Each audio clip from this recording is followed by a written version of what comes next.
ancient kingdom of Nepal, last of the Forbidden Lands. A country known as the home of the gods, where temples and shrines are more numerous than houses. A land of contrasts, whose varied architecture marks it as the meeting place of two great religions of the East, Buddhism and Hinduism.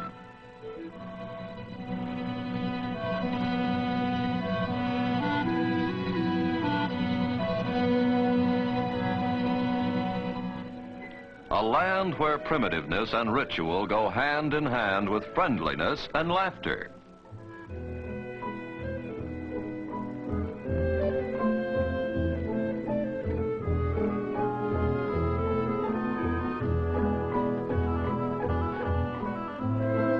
The intricate art and architecture of Nepal are a source of wonder to the few travelers from the Western world who have been permitted to see them. They bear testimony to the genius of a tribe of master craftsmen, the Newars, the original inhabitants of Nepal.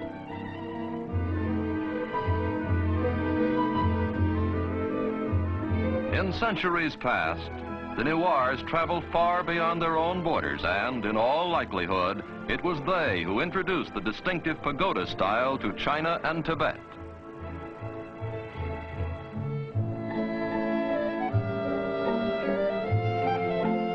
One of the crowning achievements of Newar architecture is the Temple of Bodhina, the magnet of all the great Buddhist pilgrimages. Fluttering prayer papers give the temple a festive air, while the glaring eyes of Buddha remind the faithful that their activities are being watched.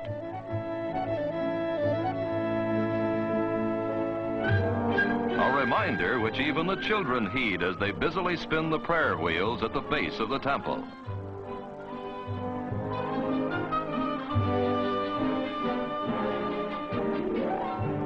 The 7 million inhabitants of Nepal live in a country ringed by mountains and guarded by jungle. There has been practically no contact with the Western world. For hundreds of years, each generation has known a primitive way of life, hardly any different from that of the generations preceding it.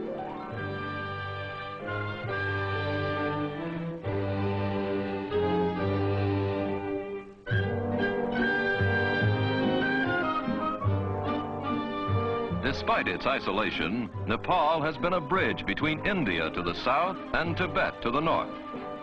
The mixture of these two civilizations has resulted in a bewildering variety of Nepalese costumes, customs, complexions, and, of course, eating habits.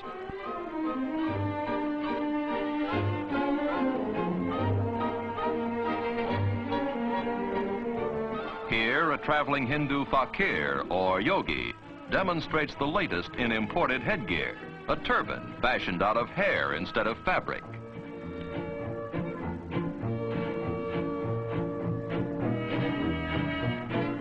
Ah, a perfect fit.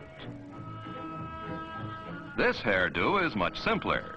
Only a top knot remains to lift the youngster to heaven should he die. Like women everywhere, the fair sex of Nepal have a flair for decoration. Only here it expresses itself in unusually colorful ways, and almost any part of the anatomy is fair game. The Nepalese housewife has good cause for smiling. She's her husband's bank account. Instead of salting away his capital, hubby invests it in jewelry.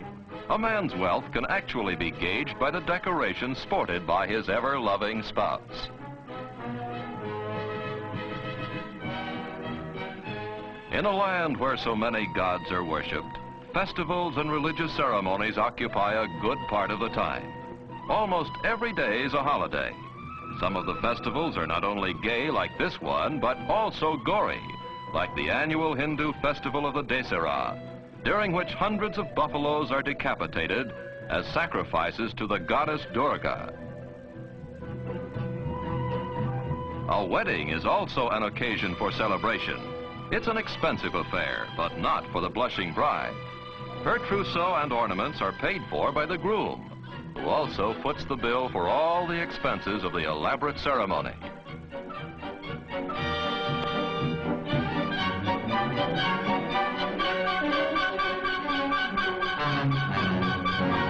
Pleasant as they are for the bride, weddings and festivals are only a brief interlude in a way of life that is hard and often unrewarding. The soil is poor, the tools of agriculture are primitive, and even when a crop does grow, it's often raided by sacred monkeys and other animals which cannot be harmed. Near Kathmandu, the capital of Nepal, there are several small towns. One of these is Pashupati, the doorway of death. The townspeople do a thriving business carrying bundles of wood. For the great desire of the Hindu is to be cremated here and then set afloat in the holy waters of the Bagmati River.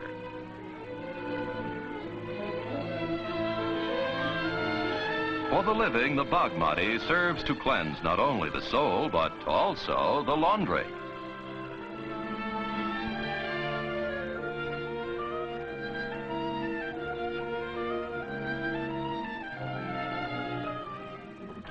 And now we come to the ruling tribe of Nepal, the Gurkhas. Almost 200 years ago, the ancestors of these soldiers defeated the Newars in bloody battle and took over the top spot in the kingdom. Since then, both the army and the government of Nepal have rested firmly in Gurkha hands.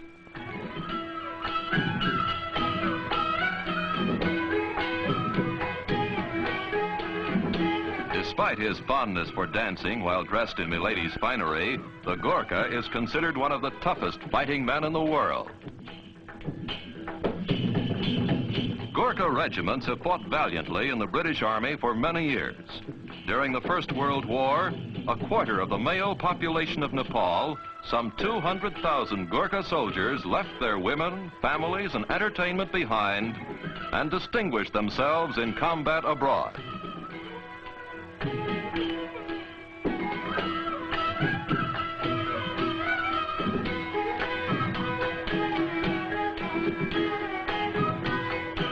Although the Gurkhas have traveled beyond their own borders, Nepal itself, with its temples, beliefs, and people, has hardly been touched by what we call civilization.